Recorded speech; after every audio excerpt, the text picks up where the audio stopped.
জান্নাতুল বাকির পাশ দিয়ে আমার রহমতের নবী যান। সাহাবায়ে কেরাম নবীর সাথে। হঠাৎ করে আল্লাহর নবী অন্তর্চুকে দেখতে পেলেন একটা যুবক কবরের ভিতরে আযাব ভোগ করতেছে, আগুনে পড়তেছে, সাপের কামড় খাইতেছে, মা মা কয়ে চিৎকার করে কাঁদতেছে। আল্লাহ নবীকে আল্লাহ পাক দেখায় দিছে, সাহাবীরা দেখে না। কবরের আযাব আছে, আল্লাহ মানুষকে দেখায় না। কেন দেখায় না? যদি মানুষকে আল্লাহ কবরের আযাব দেখাইতো তাহলে কবরের পাশ দিয়া কেউ সাহস করে যাইতো না। রাতের বেলা দূরের কথা, দিনের বেলাও কেউ কবরের পাশ দিয়া যাওয়ার সাহস করতো না। কবরস্থান দেখা যায়, এতটুকু দূরেও কেউ বাড়ি বানাইতো না যদি কবরের আযাব আল্লাহ মানুষকে দেখাইতো। দুনিয়ার নিজাম উল্টা পাল্টা হয়ে যাইতো। এজন্য মানুষকে আল্লাহ পাক কবরের আযাব দেখায় না। কিন্তু গরু ছাগল কবরের আযাব টের পায়। মাঝে মাঝে দেখবেন কবরস্থান থেকে গরু ছাগল দৌড় দেয়।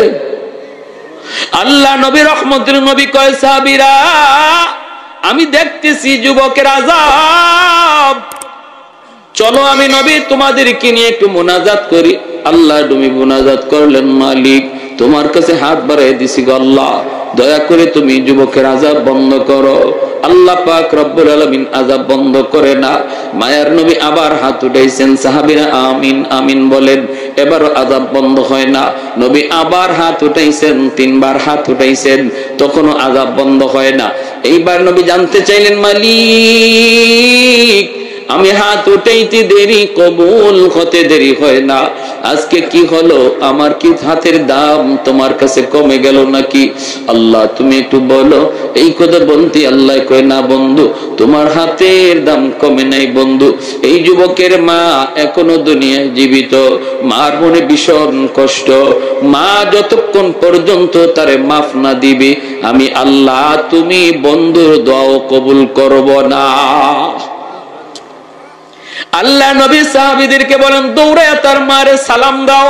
সাহাবীরা দৌড়ায় যায় তার মাকে সালাম দিলেন। মহিলা আসলো, আল্লাহ নবী কইতেছেন, মা গো কবরটা চিনুনি? মহিলা কয়, নবী গো চিনি, এটা আমার সন্তানের কবর। আল্লাহ নবী কয়, মা এই সন্তান বুঝি তোমার ভীষণ কষ্ট দিয়েছে, যার কারণে কবরের মধ্যে আযাব ভোগ করতেছে গো মা। চিৎকার করে করে আম্মা আম্মা করে ডাকতেছি।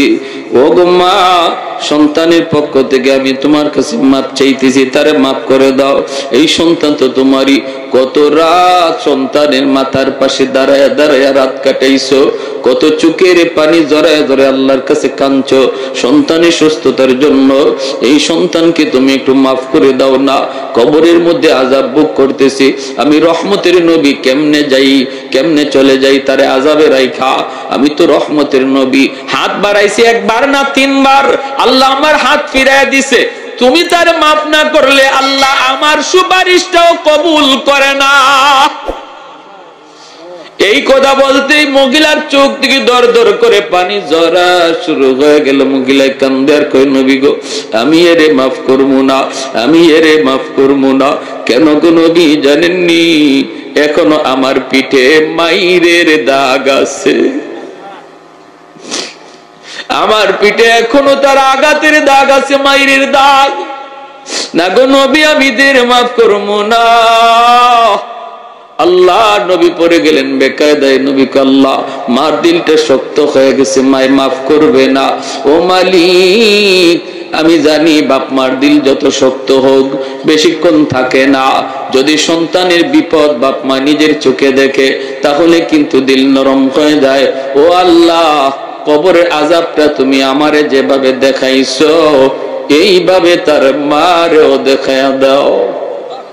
সাথে সাথে আল্লাহ কয়, বন্ধু তোমার এই সুপারিশটা আমি আল্লাহ কবুল করলাম। এমনি কবরের আযাবের দৃশ্যটা আল্লাহ পাক তার মারেও দেখায় দিছে। মা যেই মাত্র দেখছে কবরের ভিতরে সন্তানের আযাব, সাপের কামড়, আগুনে পুরার দৃশ্য, সাথে সাথে মার দিল নরম হয়ে গেছে। মা চিৎকার দিয়া কয়, ওগো নবীজি আমার কলিজায় যত ব্যথা ছিল আমি সব ভুলে গেছি। মায় মাফ করতে দেরি হয়েছে, আযাব বন্ধ হতে দেরি হয় না। তাহলে আপনারা বলুন, বাপ মারে কেউ যদি কষ্ট দেয়, এই কষ্ট দেওয়ার কারণে আল্লাহ নারাজ হয়ে রয়েছে। অতএব আল্লাহকে যদি রাজি করাইতে হয়, বাপ মারে খুশি না কইরা দুনিয়ার মানুষে খুশি করলো আল্লাহ রাজি হবে। আল্লাহর নবী কয় শেষমেশ একখান হাদিস শুনেন, মান আসবাহা মুতিয়ান লিল্লাহি ফি ওয়ালিদাইহি, কোন সন্তান যদি রাতের বেলা মা আর বাবারে খুশি করে ঘুমায়, ভালো করে শুনেন আল্লাহর নবীর হাদিস, রাতের বেলা যদি কোন সন্তান বাপ মারে খুশি করে ঘুমায়, কিভাবে খুশি করবেন সেটা আপনার ইচ্ছা, আমি বলবো না এটা কেমনে, আপনি জানেন। পাশে বসে যদি মার সাথে একটু গল্প করেন, সন্তান তো মুখ ভরে আম্মা আব্বা কইয়া বেশি বেশি ডাক দিলেই বাপ মার দিল খুশি হয়ে যায়, ঠিক না? বাপ মারে খুশি করা পৃথিবীতে সবচেয়ে সহজ। শ্বশুর বাড়ির মানুষকে খুশি করতেও বোয়াল মাছ নিতে হয়, কিন্তু মারে আর বাবারে খুশি করতে আম্মা আব্বা মুখটা বইরা আম্মা আব্বা ডাক দিয়া দেখো মার দিল খুশি হয়ে গেছে। আর আল্লাহ বলে, বান্দা যখনই তুই তোর মার দিল খুশি করবে, বাবার দিল খুশি করবে, আমি আরশের মালিক তোর উপরে খুশি হয়ে যায়। এটা আমার আরশ পর্যন্ত পৌঁছে যায়, আমি খুশি হয়ে যাই। রাতের বেলা যদি ঘুমানোর আগে তুমি এরকম খুশি করে ঘুমাইতে পারো, অথবা বাজার থেকে এখানে কমলা আনি, আম্মা আজকে কমলাটা তোমার জন্য আনছি, আব্বা আজকে খুব মিষ্টি কমলা পাইছি, আম্মা আব্বা তোমার জন্য আনছি, এই কথাটা কইয়া দেখো না বাবা কেমনে খুশি হয়, আমার সন্তান বাজারে গিয়ে আমার কথা বলছে না। রাতের বেলা যদি তুমি খুশি করে ঘুমাও, নবী বলেন সকাল হওয়া মাত্রই জান্নাতের দুইটা দরজা আল্লাহ তোমার জন্য খুলে দেয়। ওমান আসবাহা আসিয়ান লিল্লাহি ফি ওয়ালিদাইহি আসবাহা লাহু বাবান মাফতুহান মিনান নার। আর যদি রাতের বেলা কোন সন্তান বাপ মারে আঘাত দিয়া ঘুমায়, আঘাত দিয়া, ভালো করে জানে দিনের বেলা সে এমন ভাবে কথা কইছে যে কথার কারণে বাবার কলিজায় ব্যথা পাইছে, মায়ের কলিজায় ব্যথা পাইছে, মা ঘুমাইতে পারে না, সন্তানের এই কথা শুনে মার ঘুমে ধরে না, বাবার ঘুম আসে না, বুড়া বুড়ি বৃদ্ধা বৃদ্ধ বাবা আর মা তারা ঘুমাইতে গেলে একজন আরেকজনের সান্ত্বনা দেয়, কান্দো না, এখন তো তাদেরই সময়, আমাদের সময় শেষ, আর কয়দিন বা দুনিয়ায় বাঁচবো। এই বইলা স্বামী স্ত্রী রে চোখের পানি মুইসা দেয়, আর স্ত্রী স্বামীর চোখের পানি মুইসা দেয়। এইভাবে তুমি বাবারে মারে কান্দাইয়া যে ঘুমাইতে গেছো রে যুবক, আমার মায়ার নবী দয়ার নবী কয় তোর বাপ মা ঘুমায় না আর তুই বুঝি ঘুমাইতেছ, সকাল হওয়া মাত্রই জাহান্নামের দুইটা দরজা আল্লাহ খুলে দেয়। নাউজুবিল্লাহ। এই রাত যদি মরণ হয় নিশ্চিত জাহান্নামে, এই রাত যদি যুবকের মরণ হয় নিশ্চিত জাহান্নামে। হে 112 যদি হজ করে আয়, সারা জীবনও যদি হজ করে, এই নিশ্চিত জাহান্নামে। এই রাত্রে, যেই রাত্রে মারে কষ্ট দিয়ে ঘুমাইতেছে, আর যদি এই রাত তার মরণ হয়, এমন কোন আমল নাই তারে জাহান্নাম থেকে ফিরাইতে পারে। এজন্য নবী বলেছেন সালাসাতুন কদ হারামাল্লাহু আলাইহিমুল জান্নাহ, আদ-দাইয়ুস মুদমিনুল খামর ওয়াল আক ওয়াদ-দাইয়ুস আল্লাযী ইউকিরু ফি আহলিহিল খুবুস। তিন ব্যক্তির জন্য জাহান্নাম, জান্নাত হারাম। তিন ব্যক্তির জন্য জান্নাত হারাম, মদখোর, আরেক হলো বাপ মার অবাধ্য সন্তান, আরেক হলো দাইয়ুস। দাইয়ুস হলো ওই পুরুষকে বলে যে পুরুষ ঘরের ভিতরে স্ত্রী অসামাজিক অনইসলামিক কাজ করতেছে, বেপরদায় চলতেছে, আল্লাহরে নারাজ করতেছে, সন্তানেও করতেছে, বউও করতেছে, তার অধীনস্থ মানুষগুলা আল্লাহর অবাধ্য পথে চলতেছে, বেপরদায় বাইরিতেছে, এরপরেও যে পুরুষে বাধা দেয় না, এই পুরুষ হইল পুরুষ দাইয়ুস। এই পুরুষ হলো পুরুষ দাইয়ুস। নবী বলে এই পুরুষ দাইয়ুসের জন্য জান্নাত হারাম। যে তার স্ত্রীরে বেপরদায় দেখতেও বাধা দেয় না, যে তার মেয়েটারে বেপরদায় দেখতেও বাধা দেয় না, যে তার বোনটারে বেপরদায় দেখতেও বাধা দেয় না, খারাপ কাজ চোখের সামনে হয়, এরপরে যেই পুরুষ বাধা দেয় না, তার অধীনস্থ লোক অন্যায় কাজ করতেছে, এরপরেও তাদেরকে শাসন করে না, আল্লাহ নবী কয় সে হলো পুরুষ দাইয়ুস, তার উপরে জান্নাত হারাম হয়ে যায়। নাউজুবিল্লাহ। আমিন। ওয়াজ করুনি নাম শুনছেননি আপনারা? ওয়াজ করুনি, ওয়াজ করুনি আল্লাহর বহুত বড় ওলি, ইয়ামেনের করণ এলাকায় থাকেন বৃদ্ধা মাকে নিয়ে ওয়াজ করুনি জঙ্গলের মধ্যে থাকেন, উটটা খালি করেন, মার খেদমত করেন, মার সেবা করেন। এইদিকে মদিনায় আমার নবী দয়ার নবী মদিনাতুল মুনাওয়ারায় আসার জন্য ওয়াজ করুনি মায়ার নবীকে দেখার জন্য তিনি পাগল, কারণ তিনি তো মায়ার নবীর আশিক। মাকে বলতেছেন, মা গো আমি তো মদিনায় যেতে চাই, আমার মায়ার নবীর এক নজর দেখতে যাব। মা বলতেছে, বাজান তুমি তো নবীকে দেখতে যাবা, ভালো কথা, কিন্তু আমি মাকে কার কাছে রেখে যাইবা? আমি মার খেদমত কে করবে? আমি তো ঠিক মতো হাঁটতে পারি না, চলতে পারি না রে বাজার। ওয়াজ করুনি কয়, মা তোমার কষ্ট হলে আমি মদিনায় যাব না, আমার নবীকে দেখতে তিনি যাইতে পারেন না, কারণ মায়ের খেদমতের কষ্ট হবে, অসুবিধা হবে। এই দিকে আল্লাহ পাক আমার নবীর কাছে জিব্রাইলকে পাঠাইয়া আল্লাহ পাক জানাই দিছে, বন্ধু তোমার একজন মস্ত বড় আশিক, সেই ইয়ামেনের করণ এলাকার জঙ্গলে থাকি, নাম হলো ওয়াইজ। জানোনি সে তোমার কত বড় আশিক? সে মস্ত বড় আশিক, কিন্তু মার খেদমতের কারণে তোমাকে দেখতে পারে না। এ বন্ধু, মার খেদমতের নির্দেশ তো আমি আল্লাহ দিয়েছি, আমার নির্দেশ মানতে যায় তোমাকে দেখতে পারে না। এজন্য আমি আল্লাহ তার মার দোয়ার বদৌলতে তারে জগতের শ্রেষ্ঠ ওলিদের খাতায় নাম লিখে দিছি। তার মা হাত উঠায় কইছে, মালিক আমার ওয়াইজের জন্য আমি কিছুই দিতে পারি না, কিন্তু এই দুইটা হাত তোমার দরবারে উঠায় দিলাম। আল্লাহ আমার ওয়াইজকে তুমি শুধু ওলি বানাইলে আমি খুশি না গো মালিক, জগতের ওলিদের সর্দার তুমি বানায় দিও।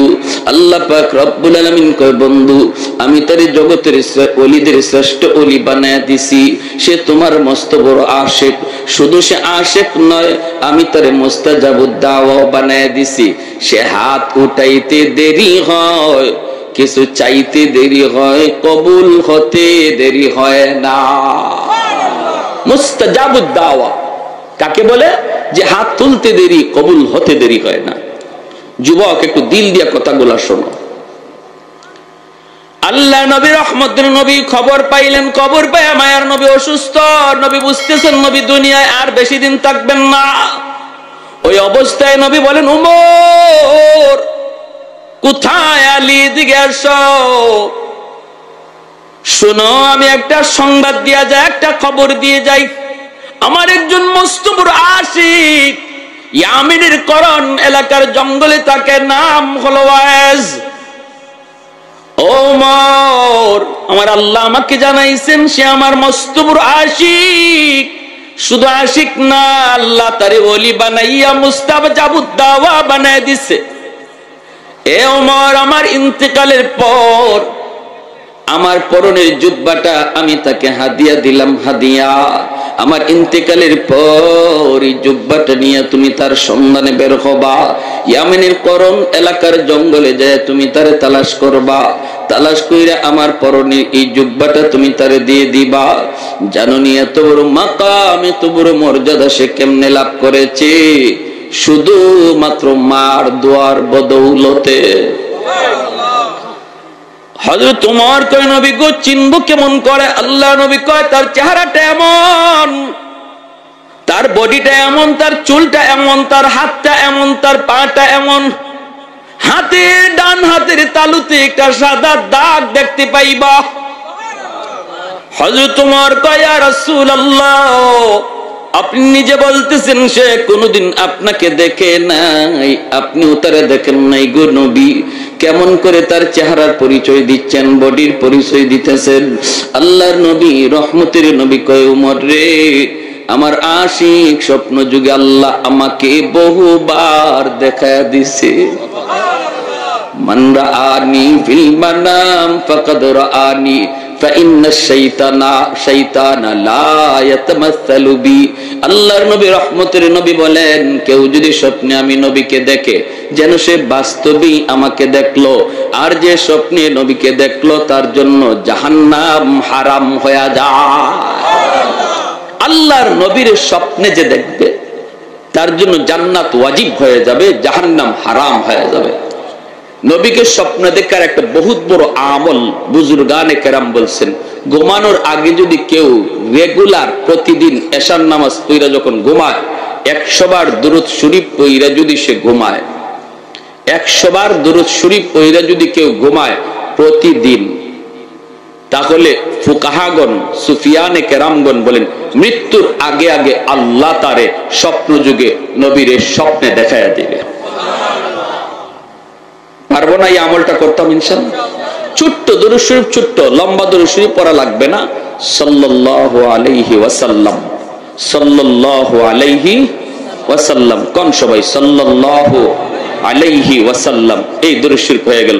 সাল্লাল্লাহু আলাইহি ওয়াসাল্লাম একবার, আবার সাল্লাল্লাহু আলাইহি ওয়াসাল্লাম দুইবার, আবার সাল্লাল্লাহু আলাইহি ওয়াসাল্লাম তিনবার। এভাবে আপনি একটা কিলিয়া তাসবির দানা লইয়া 100 বার প্রতি রাত ঘুমাইবার আগে কইরা পড়ে ঘুমাইয়েন। আল্লাহ আপনাকে ঘুমন্ত অবস্থায় স্বপ্নে নবীর সাথে দিদার নসিব করাইয়া দিবেন।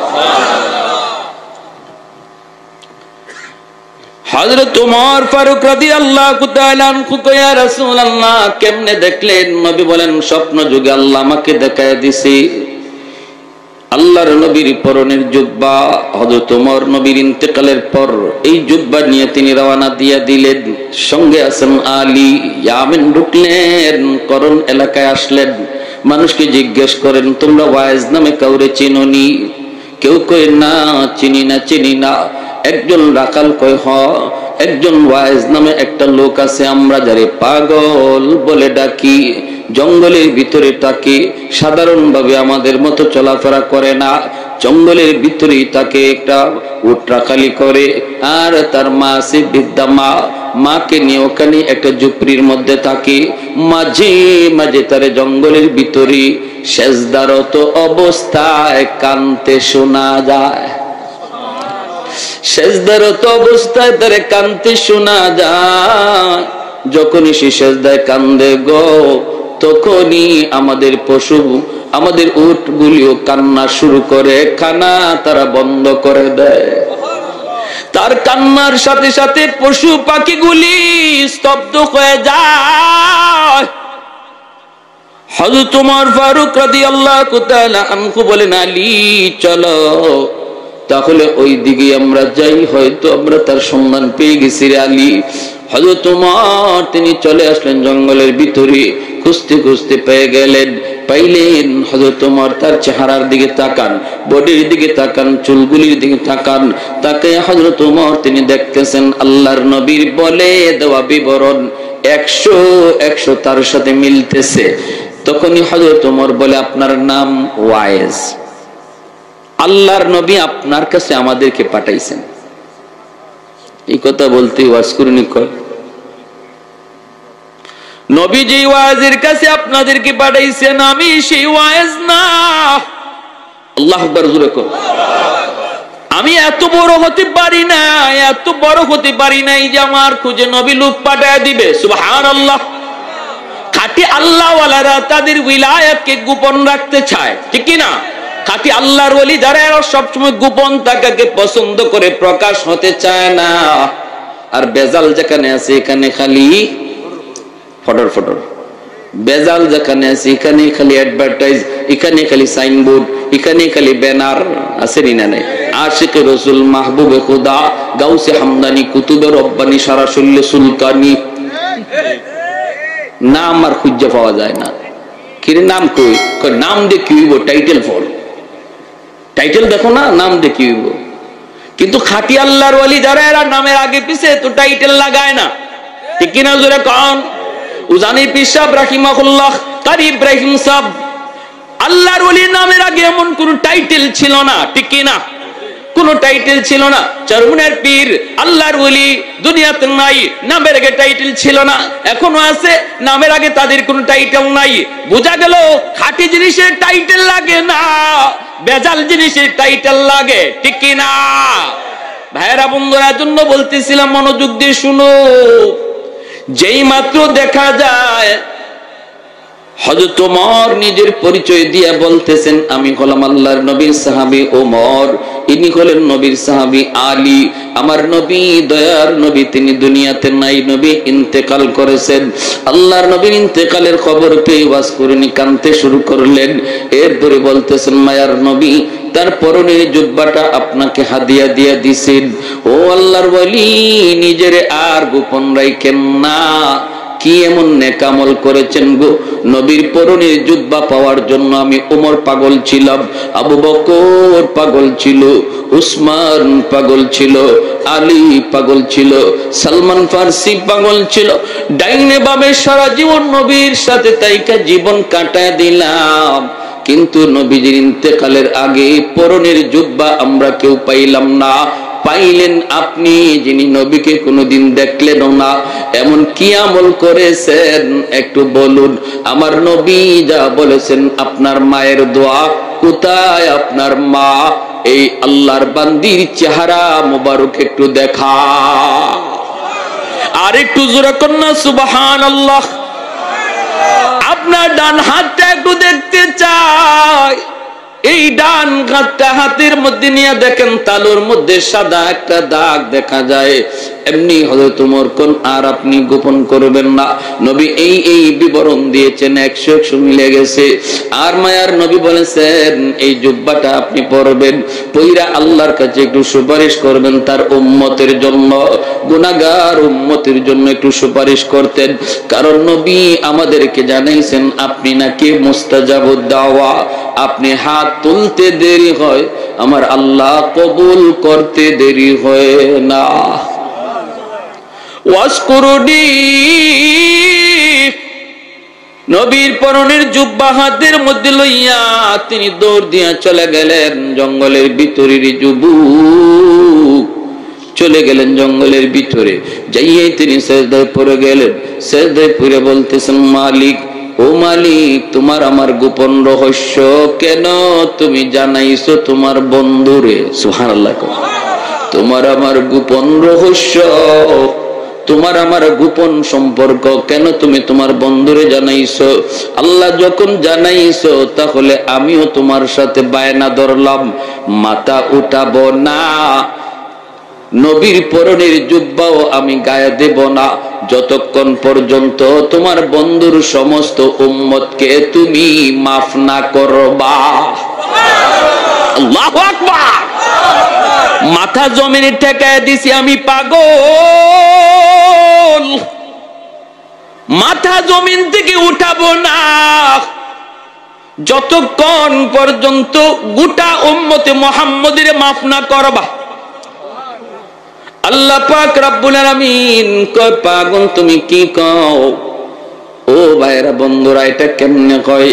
আল্লাহ পাকের সঙ্গে আল্লাহর ওলিদের অন্তরে অন্তরে কথা হইতো, আল্লাহ পাক অন্তরের ভিতরে কথা জমায়ে দিত। রব্বুল আলামিনের এরকম ভাবে আল্লাহ পাকের কথা আসলো। ওরে পাগল না হয় না, কত আছে মদকুর, কত আছে গাঞ্জাকুর, কত আছে বাপ মারে কষ্ট দেয়, মারে কান্দায়, বাবারে কান্দায়, কেমন করে আমি সবরে মাফ করি? আল্লাহ পাক কয়, যা পাগল, আমি তোমার খাতিরে 10% আমি উম্মত মাফ করে দিলাম। ওয়াজ করিনি কয়, মালিক আমি 10% 20% বুঝি না, 100% বুঝি, 100%। আল্লাহ বলে, যাও পাগল, তোমার সুপারিশে আমি আল্লাহ 20% উম্মত মাফ করে দিলাম। ওয়াজ করিনি কয়, মালিক আমি মানি না। আল্লাহ বলে, যাও 30 ভাগ উম্মত মাফ করে দিলাম। তখনও কয়, মানি না, মানি না। 40 ভাগ উম্মত মাফ করে দিলাম। এইদিকে আমার ভাইরা হযরত ওমর, হযরত আলী অপেক্ষায় থাকতে থাকতে কয়, কিরে আলী, ওয়াজ করুনি গেল কোথায়? চলো তাড়াতাড়ি চলো, একটু খবর নেই। তারা দুজন চলে আসলেন ঝুপড়ির ভিতরে। আয়েশা দেখে ওয়াজ করুনি সেজদায় পড়ে কার সাথে যেন বিড়বিড় করে কথা কয়। সেই কথা আর কারোর সাথে নয়, এই কথা তো কয় মাওলার সাথে। সেজদার মধ্যে আল্লাহ পাক বান্দার সবচেয়ে কাছে চলে আসে। জোরে কোন সুবহানাল্লাহ। আল্লাহ নবী কয়, সেজদার মধ্যে আল্লাহ পাক তার বান্দার খুব বেশি কাছে চলে আসে। এজন্য সেজদার হালতে আল্লাহর কাছে যা চাইবা আল্লাহ তাই পূরণ করে দিবে। ওয়াজ করুনি সেজদায় যায় কার সাথে বিড়বিড় করে যেন কথা কয়। হযরত ওমর আইসে ডাক দিয়া দিলেন, ও আল্লাহর ওলি, কোথায় আমাদেরকে রেখে আপনি চলে আসলেন? যেই মাত্র ডাকটা দিলেন সাথে সাথে আল্লাহর সাথে কথা কওয়ার যে লাইন ছিল, লাইনটা কাটা হয়ে গেছে। ওয়াজ করুনি সেজদা থেকে উইটা বলতেছে, গো নবীর সাহাবী, আর একটু সময় যদি আপনারা ধৈর্য ধরতেন তাহলে আমি আমার মাওলার কাছ থেকে 100 ভাগ উম্মত মাফ করে লইতা।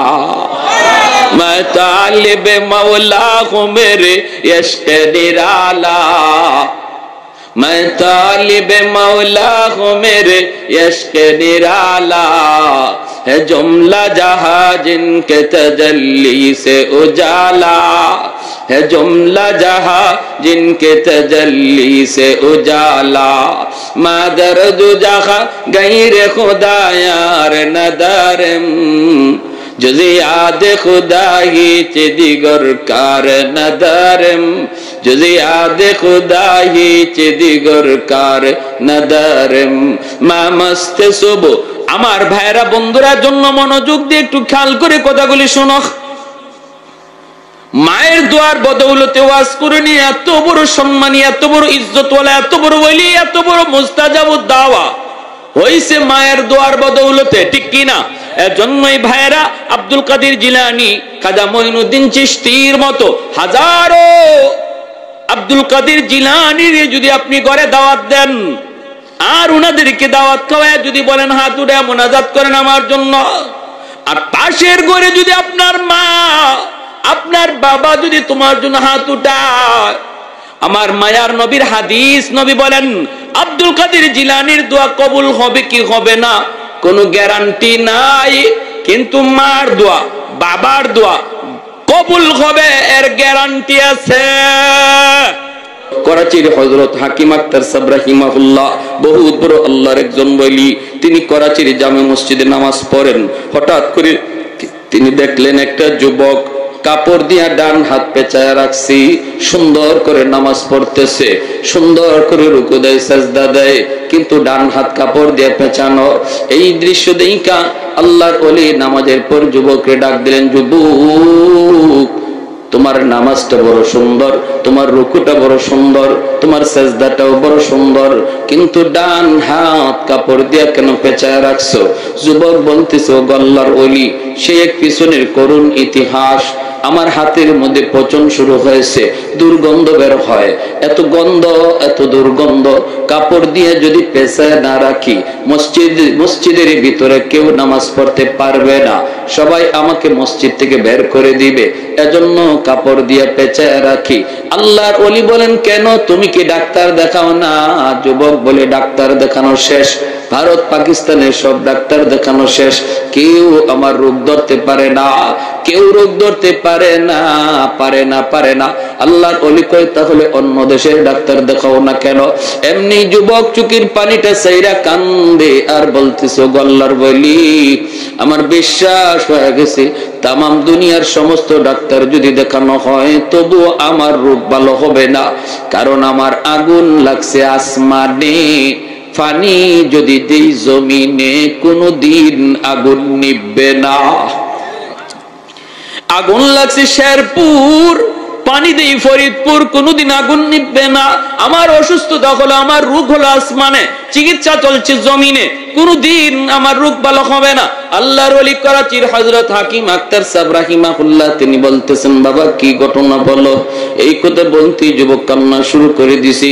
যুবক বলতেছে, ও আল্লাহর ওলি, আমি আমার মায়ের গর্ভে একমাত্র সন্তান, জন্মের কিছুদিন পরে আব্বা মারা গেলেন, আমার নানা নানি মামা মামি আসছেন আমাকে অন্যত্র, আম্মাকে অন্যত্র নিয়ে বিয়ে দিয়ে দিবে, কিন্তু মা কয় না আব্বা আমি যাব না, আল্লাহ আমাকে একটা মানিক দিয়েছে, আমি আমার মানিকের চেহারা দেখে জীবন যৌবন কাটায় দেব, আমি আমার স্বামীর বাড়ি ছাড়ব না।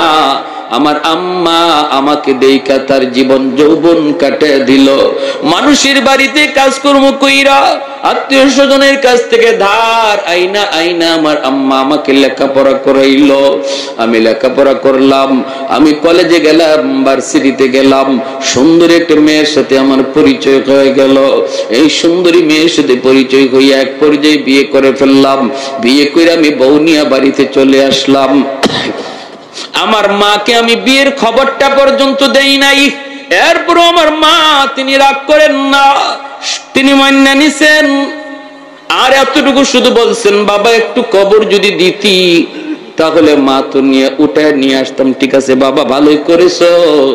এই বইলে দুঃখিনী মা তিনি মাইনা নিছেন, কিন্তু আমার সুন্দরী শিক্ষিতা বউ আমার মাকে মা হিসাবে মেনে নিতে পারলো না। এমন আমাদের সংসার এমন আসেনি না নাই রে ভাই, আসেনি না নাই?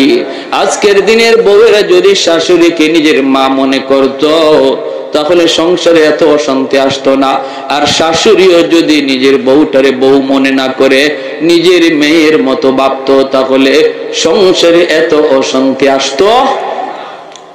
ভাইয়েরা বন্ধুরা, এরপর দেখা গেল কি, ওই যুবক বলতেছে আমি অফিস থেকে বাড়িতে যখন ঢুকি রাতের অন্ধকার, আমার কানে কানে আমার মায়ের বিরুদ্ধে আমার বউ আমার কানে কানে আমার মায়ের বিরুদ্ধে নালিশ দেয়, কান ফোড়া দেয়। আমার কান শুধু বাড়ি করে বাড়ি করে বাড়ি করে বাড়ি করে বাড়ি করে। আমি তো দুর্বল, মহব্বত করে ভালোবেসে বিয়ে করেছি, এজন্য আমি আমার বউয়ের প্রতি দুর্বল হইয়া মার রুমে ঢুইকা মারে বকাবকি করলাম। প্রথম রাতে বকাবকি করলাম। মা কইতেছে বাজান আমি কিছু বলি নাই, যা কইছে তোর বউয়ে কইছে। কিন্তু এরপরও মায়ের কথা বিশ্বাস করলাম না, বউয়ের কথা বিশ্বাস করলাম। ও আমার ভাইয়েরারে যুবক, যদি নিজের জীবনের সাথে মিলে যায় আল্লাহর দোহাই কথাটা দিল দিয়া গ্রহণ করো। কাউকে উদ্দেশ্য নিয়ে কিছু বলতে আসি নাই, এসে যে কথাগুলি বলে যায় জানি না কার জীবনে পড়ে যায়। তওবা করে এখান থেকে উঠবা, চোখের পানি জড়ায় উঠবা, নতুবা জিন্দগি আল্লাহ দুনিয়া তো বরবাদ করে দিবে, আখিরাত তো কোনো কুল কিনারা খুঁজে পাবা না। সাগরে হাবুডুবু খাওয়া একজন মানুষ যেমন ভাবে কোনো কিছু কুল কিনারা পায় না, যেই সন্তানের উপরে মার কষ্ট বাবার কষ্ট, সেও তার জিন্দগির আর গোটা জীবনটার ভিতরে সাগরে পড়া হাবুডুবু মানুষটার মতোই শুধু ঘুরবে, কুল কিনারা খুঁজে পাবে না রে যুবক, কুল কিনারা খুঁজে পাবে না। ভাইরা বন্ধুরা, ওই যুবক বলতেছে গল্লার বলি, প্রথম রাত গেল আমি বকাবকি করলাম, দ্বিতীয় রাতে আইসেই আমি মার গায়ে হাত উঠে ফেললাম। যেই মাত্র মার গায়ে হাত উঠাইছি দুঃখিনী মা হাউ মাউ করে কান্না শুরু করেছে আর বলতেছে বাজার আজকে বুঝি মার গায়ে তুই হাত উঠাই দিলি রে। এই হাতটা মা চুমায় চুমায় বড় করছি, তোর হাতের মধ্যে মায়ের কি পরিমাণ চুমা লেগে আছে তুই জানো না। আজকে হাত দিয়ে বুঝি মারে তুই মারলি, ঠিক আছে যা, আল্লাহ যেন তোর এই হাত আল্লাহ যেন ফসাইয়া দে, তুই যেন আমার জানাজার নামাজ পড়তে না পারো। ওই যুবক বলতেছে আল্লাহর বলি, আমি তখনই টের পাইছি আমার পায়ের নিচের জমিনটা কাইপে উঠছি। আমার তখনই বুঝ হয়ে গেছে মার দুটা বদ্ধ আল্লাহর আরশে পৌঁছে গেছে। আমার মায়ের নবী কয় বাপ মার দোয়া বদদোয়া আল্লাহর আরশে পৌঁছতে মাঝখানে বাধা থাকে না, বদ্ধ আল্লাহর আরশে পৌঁছে যায়। ওই যুবক বলতেছে আল্লাহর ওলি, কিছুদিন পর অফিস থেকে খবর পাইলাম আম্মা মারা গেছে। আমি জানাজা পড়ার জন্য বাড়ির দিকে রওনা দিলাম, কিন্তু রাস্তাঘাটে এত সমস্যা হলো, অন্য কোনোদিন এত সমস্যা হয় না। বাড়িতে পৌঁছতে পৌঁছতে অনেক দেরি হয়ে গেল। আমি বাড়িতে ঢুকেই দেখি, গ্রামে ঢুকা মাত্রই দেখি মানুষজন একটা লাশ নিয়ে কবরস্থানের দিকে যাইতেছি। আমার বুঝ হয়ে গেছে জানাজা শেষ হয়ে গেছে মায়ের। মানুষজন অনেক অপেক্ষা করেছে, আর কত করবি। আমি ভিতরে যাওয়া মাত্রই লোকজন কয় বাবা অনেক অপেক্ষা করেছি রে বাজার, আর কত করব আর কত করব। এই বইলা মানুষজন কবরে নিয়ে গেছে, আমিও কান্দি। মানুষকে বলি বাবা তোমাদের কোনো দোষ না, এটা আমার কপালের লিখন। আমি তখনই বুঝে গেছি মার দুইটা বদদোয়া, একটা বদদোয়া কবুল হয়ে গেছে। তুই যেন আমার জানাজার নামাজ পড়তে না পারো। আমি তো মায়ের জানাজা পড়তে পারি নাই, কত চেষ্টা করলাম জানাজা তো পারি নাই। এইবার দ্বিতীয় বদদোয়াটা ছিল তোর এই হাত যেন পৌঁছা যায়। আমি অপেক্ষায় আমি নিশ্চিত হয়ে গেছি মার দ্বিতীয় বদদোয়াটাও কবুল হয়ে যাবে। ও আল্লাহর ওলি, কিছুদিন পরে আমি দেখতে পেলাম আমার ওই হাতের মধ্যে একটা ফোড়া দেখা দিছে। ফোড়া, এই ফোড়া থেকে পচন শুরু হয়েছে। অ্যান্টিবায়োটিক খাই, অ্যান্টিবায়োটিক আনলাম, খাইলাম, কোনো লাভ হয় না। ডাক্তাররা নিজেরা বলতেছে আমরা তো কিছুই বুঝি না, কেন তোমার রোগ ভালো হয় না, কেন তোমার রোগ ভালো হয় না, আমরা তো বুঝি না। আমি ডাক্তারকে বললাম, ডাক্তার তোমরা আমাদের রোগ না ধরতে পারলেও আমি আমার রোগ ধরে ফেলেছি। আমার রোগ হলো আসমানে, চিকিৎসা চলছে জমিনে। সেই দিন থেকে পচন উপরে উঠে, খালি উপরে উঠে উপরে উঠে। এইবার আমার ওই সুন্দরী বউ, যার মহব্বতে বইরা আমি মার গায়ে হাত উঠাইছি, আমার ওই সুন্দরী বউটা আমারে ফালাইয়া বাপের বাড়ি চলে গেছে। মানুষজন আমাকে বাড়ি থেকে বের করে দিয়েছে, আত্মীয় স্বজন আমাকে বের করে দিয়েছে। এখন আমি রাস্তায় রাস্তায় ঘুরি, মসজিদে মসজিদে যায় কান্না করি। ও আল্লাহর ওয়ালি, ও আল্লাহর ওয়ালি, এবার বলুন আমার কোনো মা পাওয়ার উপায় আসেনি, উপায় আসেনি।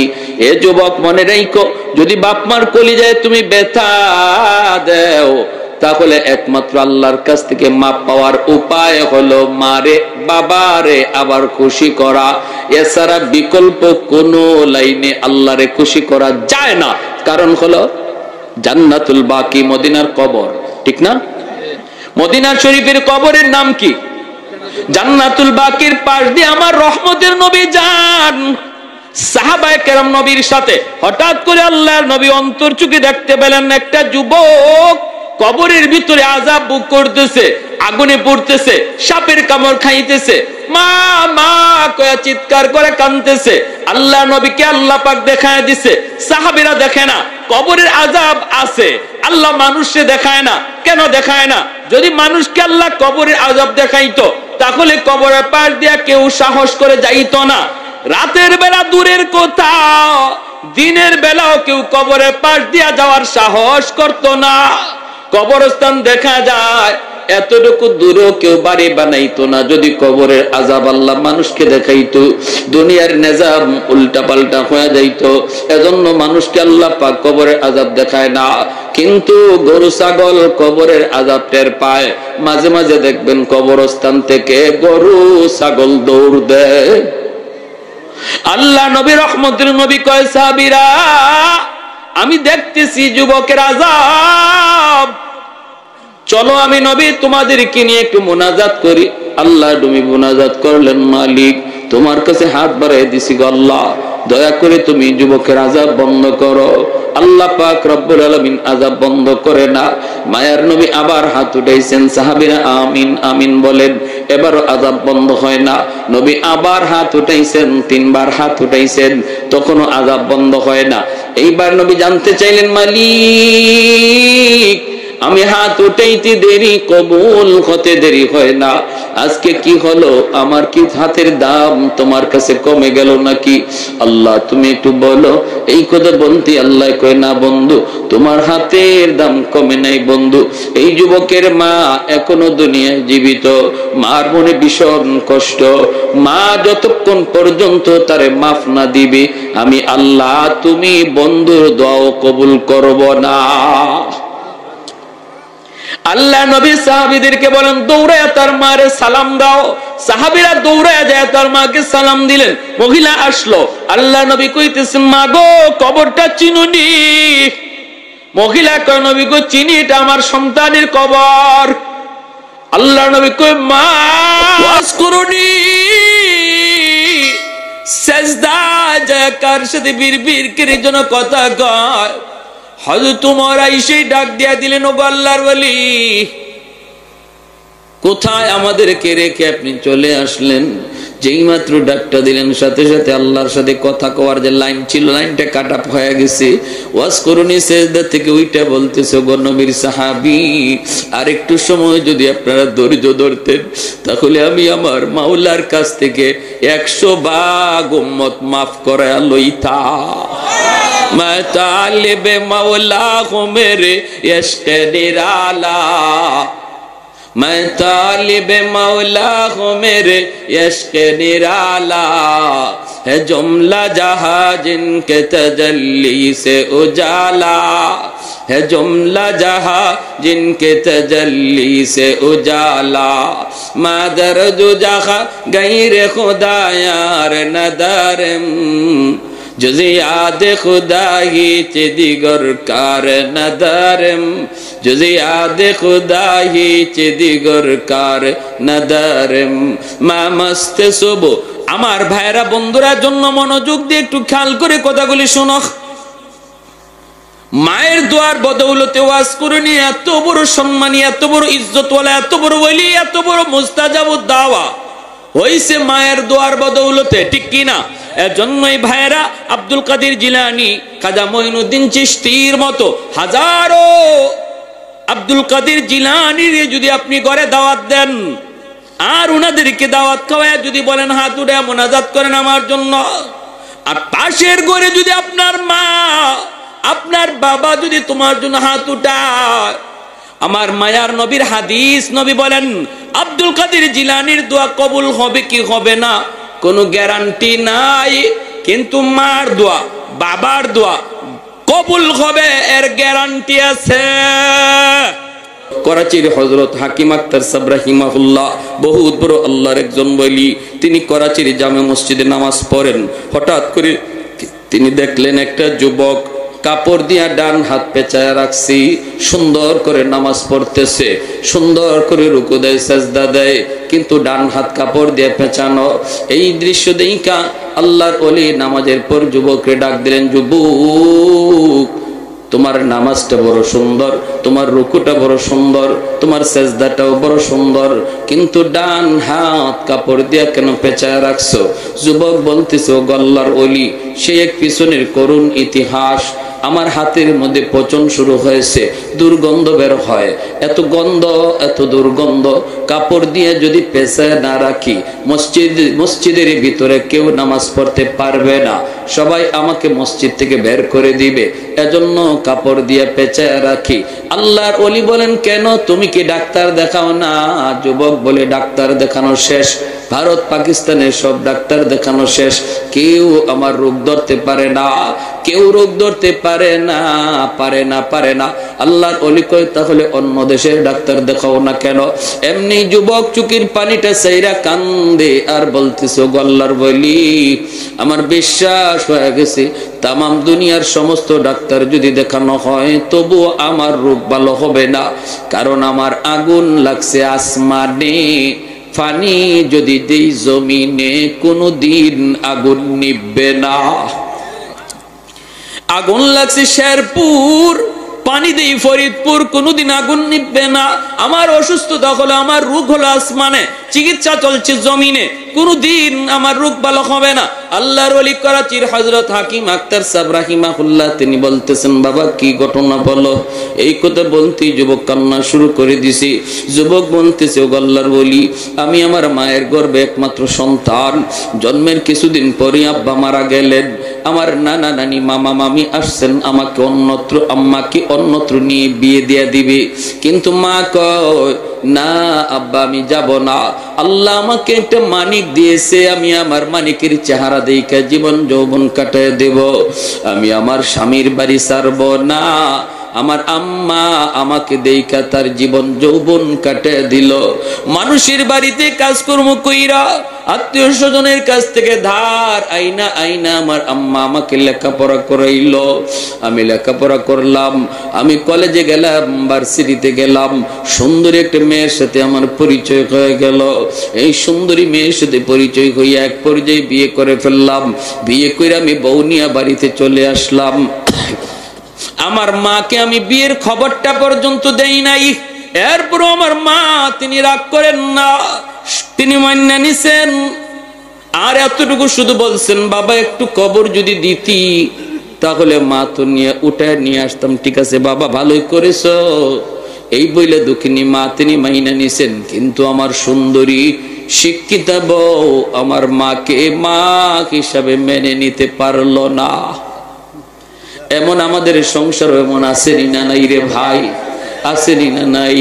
আজকের দিনের বউয়েরা যদি শাশুড়িকে নিজের মা মনে করত তাহলে সংসারে এত অশান্তি আসতো না। আর শাশুড়িও যদি নিজের বউটারে বউ মনে না করে নিজের মেয়ের মতো ভাবতো তাহলে সংসারে এত অশান্তি আসতো। ভাইয়েরা বন্ধুরা, এরপরে দেখা গেল কি, ওই যুবক বলতেছে আমি অফিস থেকে বাড়িতে যখন ঢুকি রাতের অন্ধকার, আমার কানে কানে আমার মায়ের বিরুদ্ধে আমার বউ আমার কানে কানে আমার মায়ের বিরুদ্ধে নালিশ দেয়, কান ফোড়া দেয়। আমার কান শুধু বাড়ি করে বাড়ি করে বাড়ি করে বাড়ি করে বাড়ি করে। আমি তো দুর্বল, মহব্বত করে ভালোবেসে বিয়ে করেছি, এজন্য আমি আমার বউয়ের প্রতি দুর্বল হইয়া মার রুমে ঢুইকা মারে বকাবকি করলাম। প্রথম রাতে বকাবকি করলাম। মা কইতেছে বাজান আমি কিছু বলি নাই, যা কইছে তোর বউয়ে কইছে, কিন্তু এরপরও মায়ের কথা বিশ্বাস করলাম না, বউয়ের কথা বিশ্বাস করলাম। ও আমার ভাইরা রে যুবক, যদি নিজের জীবনের সাথে মিলে যায় আল্লাহর দোহাই কথাটা দিল দিয়ে গ্রহণ করো।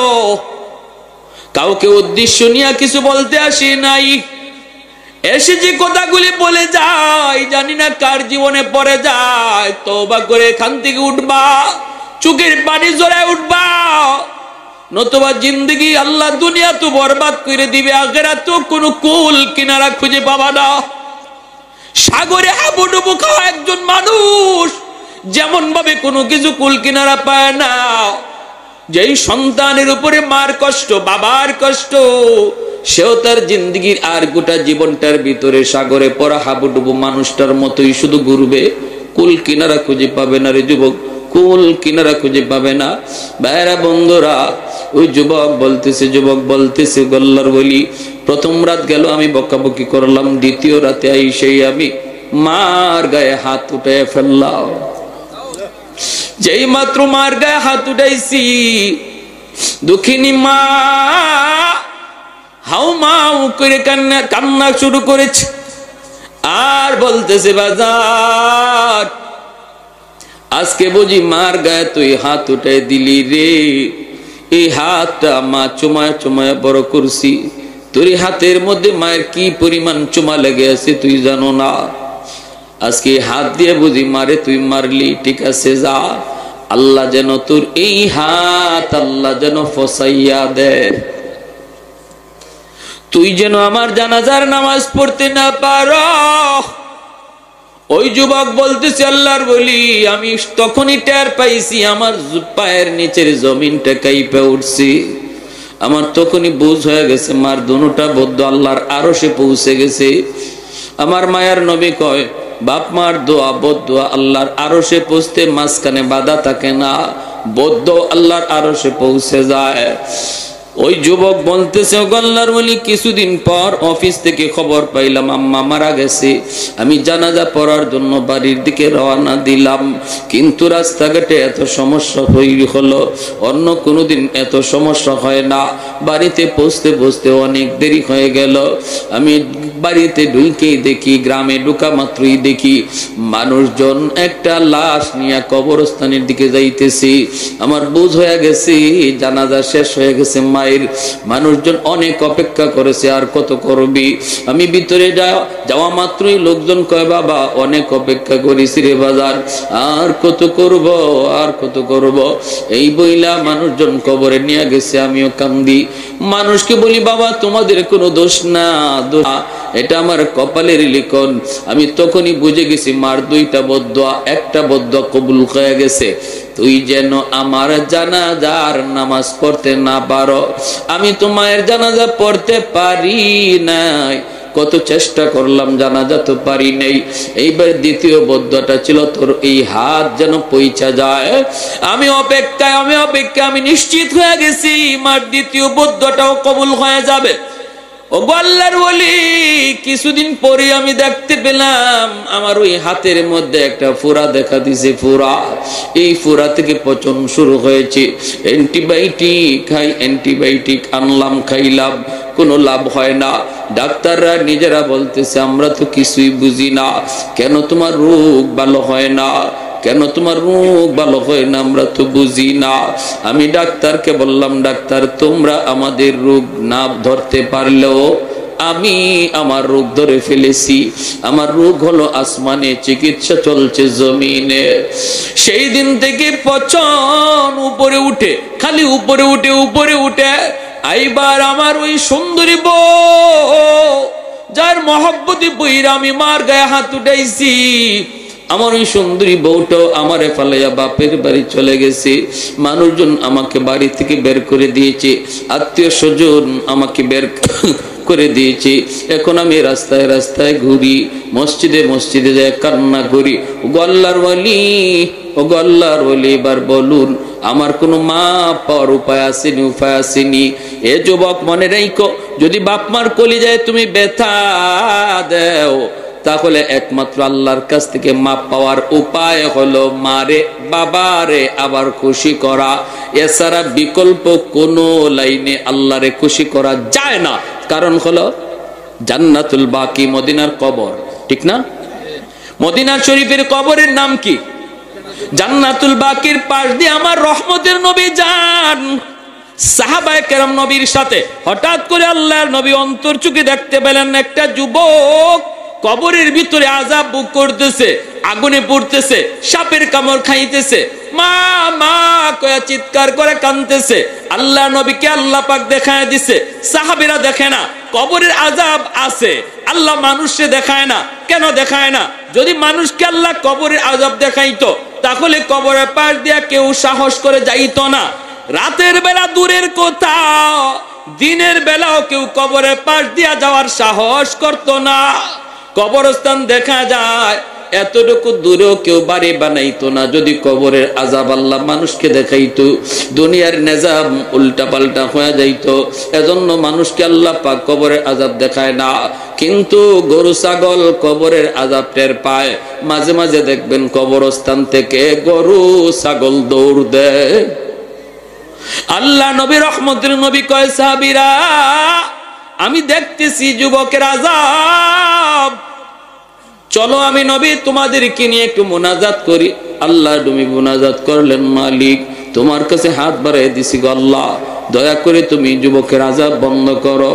আল্লাহ পাক রব্বুল আলামিন আযাব বন্ধ করে না। মায়ার নবী আবার হাত উঠাইছেন, সাহাবীরা আমিন আমিন বলেন। এবারও আযাব বন্ধ হয় না। নবী আবার হাত উঠাইছেন, তিনবার হাত উঠাইছেন, তখনও আযাব বন্ধ হয় না। এইবার নবী জানতে চাইলেন, মালিক আমি হাত উঠাইতে দেরি, কবুল হতে দেরি হয় না, আজকে কি হলো? আমার কি হাতের দাম তোমার কাছে কমে গেল নাকি? আল্লাহ তুমি একটু বলো। এই কথা বলতে আল্লাহ কয়, না বন্ধু, তোমার হাতের দাম কমে নাই বন্ধু। এই যুবকের মা এখনো দুনিয়ায় জীবিত, মার মনে ভীষণ কষ্ট।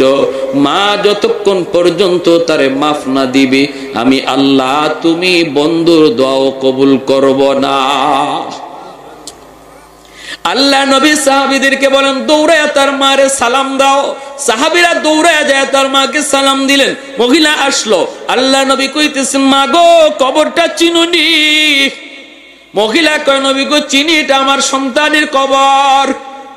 আল্লাহ নবী কয়, মা এই সন্তান বুঝি তোমার ভীষণ কষ্ট দিয়েছে, যার কারণে কবরের মধ্যে আযাব ভোগ করতেছে গো মা।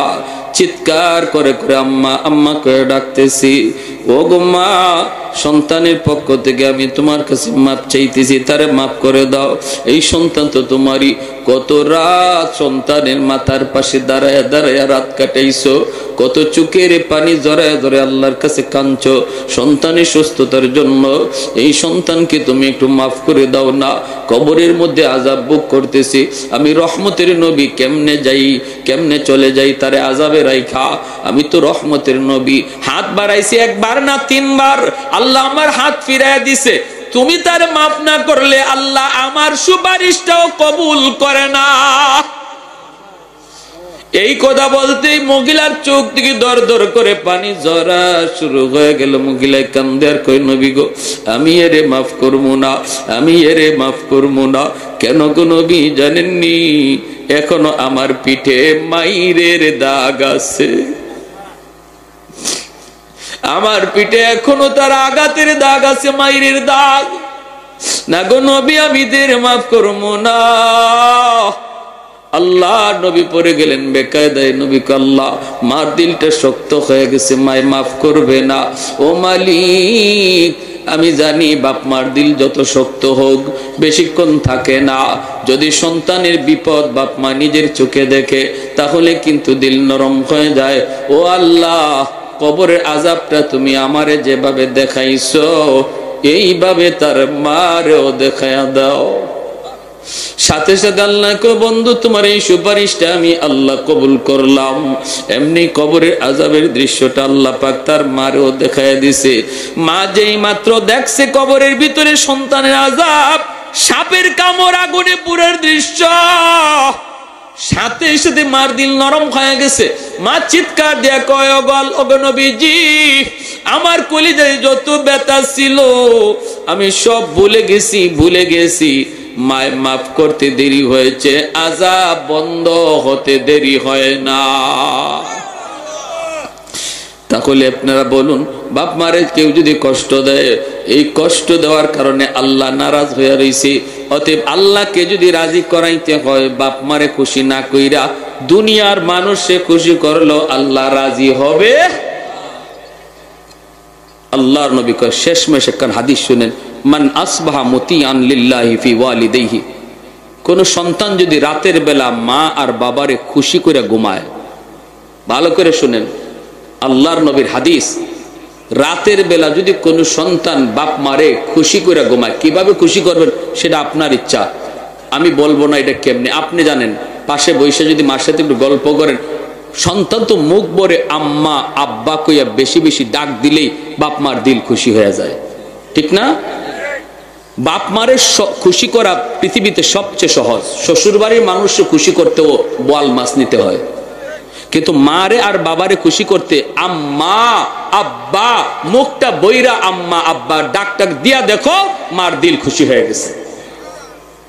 আর আল্লাহ বলে, বান্দা যখনই তুই তোর মার দিল খুশি করবে, বাবার দিল খুশি করবে, আমি আরশের মালিক তোর উপরে খুশি হয়ে যায়। এটা আমার আরশ পর্যন্ত পৌঁছে যায়, আমি খুশি হয়ে যাই। রাতের বেলা যদি ঘুমানোর আগে তুমি এরকম খুশি করে ঘুমাইতে পারো, অথবা বাজার থেকে এখানে কমলা আনি, আম্মা আজকে কমলাটা তোমার জন্য আনছি, আব্বা আজকে খুব মিষ্টি কমলা পাইছি, আম্মা আব্বা তোমার জন্য আনছি, এই কথাটা কইয়া দেখো না বাবা কেমনে খুশি হয়, আমার সন্তান বাজারে গিয়ে আমার কথা বলছে না। রাতের বেলা যদি তুমি খুশি করে ঘুমাও, নবী বলেন সকাল হওয়া মাত্রই জান্নাতের দুইটা দরজা আল্লাহ তোমার জন্য খুলে দেয়। ওমান আসবাহা আসিয়ান লিল্লাহি ফি ওয়ালিদাইহি আসবাহা লাহু বাবান মাফতুহান মিনান নার।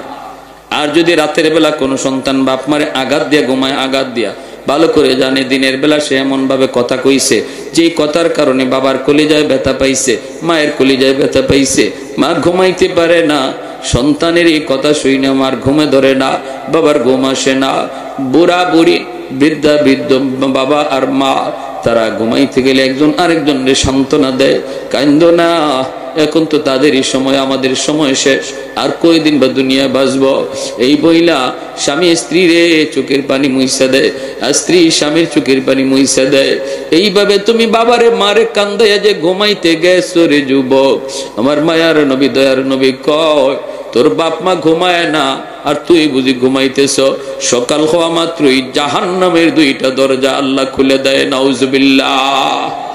এই রাত যদি মরণ হয় নিশ্চিত জাহান্নামে, এই রাত যদি যুবকের মরণ হয় নিশ্চিত জাহান্নামে। হে 112 যদি হজ করে আয়, সারা জীবনও যদি হজ করে, এই নিশ্চিত জাহান্নামে। এই রাত্রে, যেই রাত্রে মারে কষ্ট দিয়ে ঘুমাইতেছে, আর যদি এই রাত তার মরণ হয়, এমন কোন আমল নাই তারে জাহান্নাম থেকে ফিরাইতে পারে। এজন্য নবী বলেছেন সালাসাতুন কদ হারামাল্লাহু আলাইহিমুল জান্নাহ, আদ-দাইয়ুস মুদমিনুল খামর ওয়াল আক ওয়াদ-দাইয়ুস আল্লাযী ইউকিরু ফি আহলিহিল খুবুস। তিন ব্যক্তির জন্য জাহান্নাম, জান্নাত হারাম। তিন ব্যক্তির জন্য জান্নাত হারাম, মদখুর, আরেক হলো বাপ মার অবাধ্য সন্তান, আরেক হলো দাইয়ুস। দাইয়ুস হলো ওই পুরুষকে বলে, যে পুরুষ ঘরের ভিতরে স্ত্রী অসামাজিক অনইসলামিক কাজ করতেছে, বেপরদায় চলতেছে, আল্লাহরে নারাজ করতেছে, সন্তানও করতেছে, বউও করতেছে, তার অধীনস্থ মানুষগুলা আল্লাহর অবাধ্য পথে চলতেছে, বেপরদায় বাইরিতেছে, এরপরেও যে পুরুষে বাধা দেয় না, এই পুরুষ হইল পুরুষ দাইয়ুস। এই পুরুষ হইল পুরুষ দাইয়ুস। নবী বলে এই পুরুষ দাইয়ুসের জন্য জান্নাত হারাম। যে তার স্ত্রীরে বেপরদায় দেখকেও বাধা দেয় না, যে তার মেয়েটারে বেপরদায় দেখকেও বাধা দেয় না, যে তার বোনটারে বেপরদায় দেখকেও বাধা দেয় না, খারাপ কাজ চোখের সামনে হয়, এরপরে যেই পুরুষ বাধা দেয় না, তার অধীনস্থ লোক অন্যায় কাজ করতেছে, এরপরেও তাদেরকে শাসন করে না, আল্লাহ নবী কয় সে হলো পুরুষ দাইয়ুস, তার উপরে জান্নাত হারাম হয়ে যায়। নাউজুবিল্লাহ। অতএব আমার ভাইয়েরা, বন্ধুরা, এবার আসুন আমাদের বাপ মা যাদের দুনিয়ায় জীবিত, আমরা তাদেরকে আজ রাত খুশি করব। আর যাদের বাপ মা দুনিয়ায় নাই, আমরা কি করব? একটা আমল নবী বলে দিয়েছেন, মান যারা ফি কবর মান যারা কবরা ওয়াইহি ফি কুল্লি জুমাতিন গুফিরা লাহু কুতিবা বাররান। রাওয়াহু আবু দাউদ। আবু দাউদ শরীফের হাদিস। জুম্মার দিন যদি কেউ মা বাবার কবর জিয়ারত করে, জুম্মার দিন যদি বাপ মার কবর জিয়ারত করে, তাহলে আল্লাহ পাক রব্বুল আলামিন দুনিয়ার যদি সে বাপ মারে কোনো কারণে ইচ্ছা অনিচ্ছা কষ্ট দিয়া থাকে, আল্লাহ তারে মাফ কইরা বাধ্য সন্তানের তালিকাভুক্ত বানায় দেয়। এই যে কবরস্থানের উদ্যোগে আজকের মাহফিল, বলুন জুম্মার দিন আমরা জুম্মার নামাজ পইরা, অথবা জুম্মার দিন ফজর পইরা, অথবা না পারলে আসরের পরে জুম্মার দিন আমরা কবর জিয়ারত করতে কোন কোন আওলাদ রাজি আছেন? একটু হাত তুলে আল্লাহরে দেখা। আল্লাহ তুমি প্রতিটা হাতকে কবুল করো, জোরে বলি আমিন। ওয়া আখির দাওয়ানা আনিল হামদুলিল্লাহি রাব্বিল আলামিন। আল্লাহুম্মা সাল্লি আলা মুহাম্মদ ওয়া আলা আলি মুহাম্মদ কামা সাল্লাইতা আলা ইব্রাহিম ওয়া আলা আলি ইব্রাহিম ইন্নাকা হামিদুম মাজিদ। আল্লাহুম্মা বারিক আলা